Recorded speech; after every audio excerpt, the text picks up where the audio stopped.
All right, welcome to the Explainer. Today we're going to dig into something that, let's be honest, trips up pretty much every ZFS user at some point.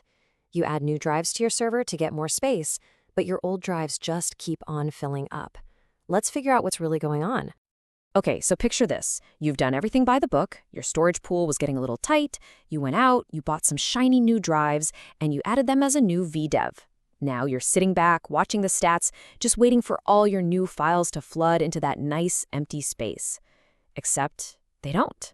So what's the deal? And listen, this isn't some abstract, theoretical thing. This is a real-world headache that happens all the time. Let's kick things off with a story that I'm sure is going to sound very, very familiar to some of you. So let's say you're running your home server, right? Your pride and joy.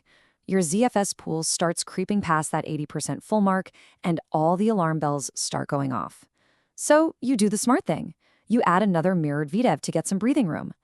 The logic here seems totally solid. All the new stuff you're saving should land on those fresh, empty drives, right? But then you pull up your I/O stats, and you see something that just feels wrong. Your old drives, the ones that are already nearly full, are still getting hammered with a ton of new data. Instead of filling the new drives first, ZFS is just sprinkling data everywhere. And you're left wondering, did I mess something up, or is this supposed to happen? All right, so what gives? Let's get under the hood and really unpack what's going on. Because this is exactly where our normal, human intuition clashes hard with how this particular file system was designed to think.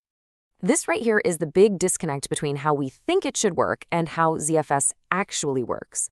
We think of it like pouring water into a set of buckets. You'd obviously fill the empty one first. But ZFS sees it differently. The moment you add that new vdev, it starts striping all new data across all the vdevs in the pool, the old, full ones and the new, empty one. And this all comes down to a core ZFS design choice: performance above all else. ZFS wants to mash the accelerator and use the combined speed of every single drive you have for every write. And here's the kicker. ZFS does not go back and play musical chairs with your old data. Once a file is written to a vdev, that's its home, and it stays there until you either delete it or you manually move it yourself. You know, someone in the community put it perfectly. All your old stuff is still living on that one original vdev. It's only the brand new data that gets the performance and space benefit of being spread across two. And that means right after the upgrade, you're not really getting the full space efficiency you thought you were. Okay, so this brings us to the next logical question. If ZFS won't rebalance the data automatically, the little engineer on your shoulder starts whispering, can I, and maybe more importantly, should I make it? And this question sparks a huge debate. And man, this question absolutely lights up forums and Reddit. It's so tempting, right? You jump online, you find one of those community-made rebalancing scripts, and you think, I can fix this. These scripts promise to fix the imbalance by painstakingly rewriting every single piece of data you have. But the answer isn't as simple as you might think. On the one hand, yeah, running a script can give you that beautifully balanced pool, and for some really specific high I/O workloads, it might even speed things up. But, and this is a big but, the downsides are pretty major. It can take forever, and it puts a massive amount of extra writeware on your drives. For a home server that's mostly just holding archives and media, that's a lot of wear and tear for very little real-world benefit. Now, for the real power users, the ones who love to tinker, there are even deeper system settings you can mess with. One that always pops up is this parameter with a wonderfully nerdy name, ZODVA throttle enabled. It's on by default, and it basically tells ZFS to balance writes based on drive speed. If you turn it off, ZFS might start prioritizing the vdevs that have more free space. But look, even the people who do this admit it's not some magic bullet. As this one user said, it might make you feel better seeing the capacity percentages line up nicely, but for most people, it's really no big deal either way. Okay, so if all of this sounds a little, janky and manual, you're not wrong. But the great news is that the official ZFS developers know this is a pain point, and they've been working on a proper built-in solution. You can really see the evolution here. We started in the past with these clunky, unofficial user scripts, but we're heading towards a much better future where a simple native command, literally ZFS rewrite, will be built right in. This is real. It's already landed in the development branch, and it's officially part of the plan for the upcoming OpenZFS 2.4 release. Of course, there's always a catch, right? And that's timing. As one Proxmox user joked, just because a cool new feature is in an OpenZFS release doesn't mean it's going to show up in your operating system of choice overnight.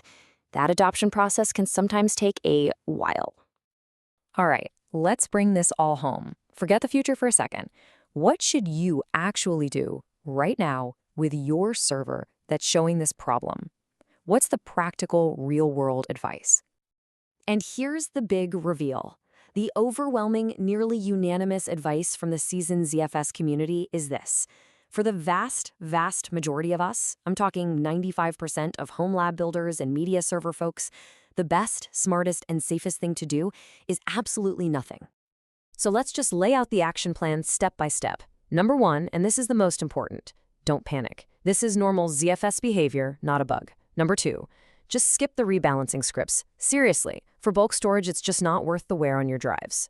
3, know that the options are there if you have a very specific performance reason to use them. And 4, keep an eye on the news, because OpenZFS 2.4 is coming and it will fix this for good. And really, it all just boils down to this one simple, pragmatic thought. For most of us, just storing our Plex libraries and our family photos and backups, it'll be just fine. You know, this whole conversation about rebalancing, it really tells you something deep about the philosophy of ZFS itself. It's an incredibly powerful tool, but that power comes with a very particular mindset. Because ZFS is, for sure, a double-edged sword. On one side, you have pure brilliance. You've got data integrity, snapshots, and checksumming that are basically the gold standard for keeping your data safe. But the other side of that sword can be frustration, because it just doesn't always behave the way you'd intuitively expect. And that, right there, is the heart of it. This isn't a flaw. It's a feature of its core philosophy. ZFS is designed to give you, the admin, absolute and total control. It prioritizes that control and the integrity of your data over the kind of it-just-works automatic convenience you might find in other systems. Which kind of leaves us with one last big question to think about. In a world that seems to want everything to be simple and automatic, ZFS presents us with a trade-off. It offers what is arguably the single safest place you can store your digital life, but in return, it asks that you be willing to learn its rules and its quirks. And for a lot of us, that's a price well worth paying.